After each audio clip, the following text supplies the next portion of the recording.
اعوذ باللہ من الشیطان الرجیم بسم اللہ الرحمن الرحیم۔ معزز سامعین السلام علیکم۔ حمل کے دوران بخار۔ حمل کے دوران بہت ہیوی میڈیسن سے پرہیز کرنی چاہیے۔ اگر کسی تکلیف کے حل کے لیے میڈیسن لینا ضروری ہو تو اپنی ڈاکٹر سے مشورہ لازمی کریں۔ اینٹی بائیوٹک ادویات کا استعمال حمل کے دوران خطرناک ثابت ہو سکتا ہے۔ بخار ہونے کی صورت میں حاملہ عورت پیناڈول اور پیراسیٹامول کا استعمال کر سکتی ہیں، مگر بار بار استعمال کرنا ٹھیک نہیں۔ فولک ایسڈ کا استعمال حاملہ عورت کے لیے بہت فائدہ مند ہے۔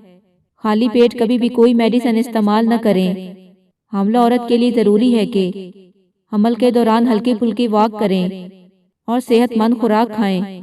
خوش رہیں، کیونکہ حاملہ عورت کی صحت کا اثر بچے کی صحت پر ضرور پڑتا ہے۔ دوران حمل خون میں اضافہ کرنے والی خوراک کا استعمال ضرور کریں۔ اگر آپ کو ویڈیو پسند آئی ہو تو لائک کریں اور ہمارے چینل کو سبسکرائب کریں۔